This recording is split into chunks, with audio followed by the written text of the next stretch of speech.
Welcome. In this short video, I'll try to show what's not so easy to show in a catalog or brochure. And today the focus is on our HVC high voltage continuity tester. You'll see how it is detecting and counting defects in the installation, and also how the software is handling this, and what information you can get out of the software.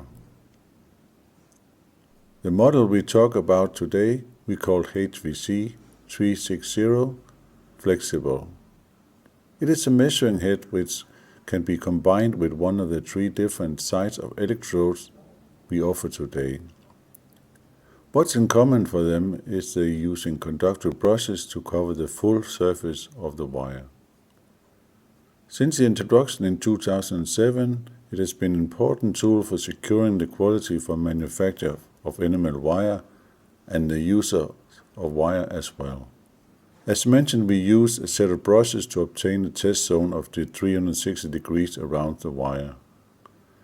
The first model is the standard model, which is able to handle wire dimensions from 5 microns up to 2.5 millimeters.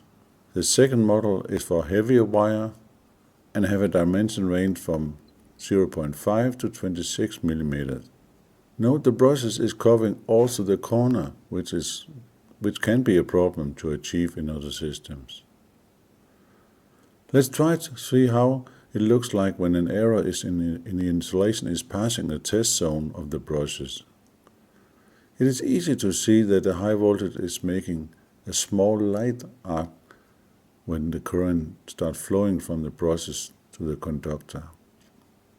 In the picture you can see each electrode a small blue dot. Due to the high tension per square millimeter in the brushes do not even need to touch the wire for being able to count. Lately we have made a third model special for testing hairpins, mainly being used in the automotive industry. The continuity tester is testing each hairpin, and the tester can be a part of the production line, which secures that each item is being tested, and the item which fails is sorted away automatically. Let's take a look at the measuring principle behind it. A part of the measuring head is a high voltage generator, which is operating from 350 to 6 kV. The inner conductor is connected to ground, and now we measure continuously the current flowing from the brushes towards ground.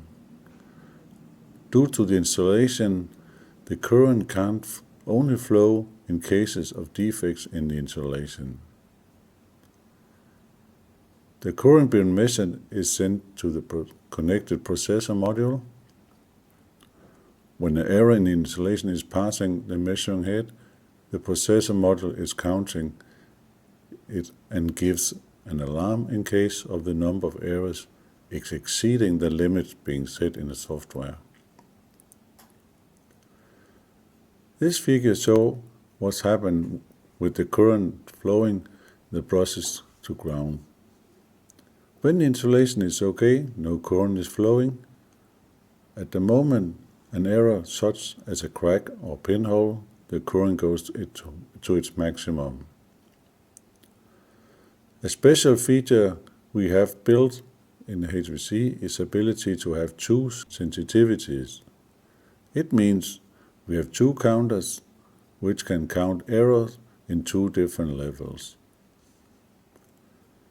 The benefit for having a detector with higher sensitivity, which we call threshold 2, is to get the possibility to find and count also the weak spots in the installation. Often if something is happening and the number of errors suddenly increases and being detected by a normal counter, detector 1, the number of errors counted by the more sensitive detector 2 for a longer time already has been counted. From this screen dump taken from an installation, it is clear that the number of errors being detected by the more sensitive threshold 2 has exceeded a limit for many test lengths, and then suddenly the more serious error is coming afterwards. By using this feature, we have a pre-warning signal, an indication that something will occur, and action can be taken by the operator. Please note, to be able to use Threshold 2, a certain speed of the line is needed. I better remember to say that the high voltage sounds dangerous, but only combined with current. The system is safe to use and without dangers for the operator, because the maximum current is limited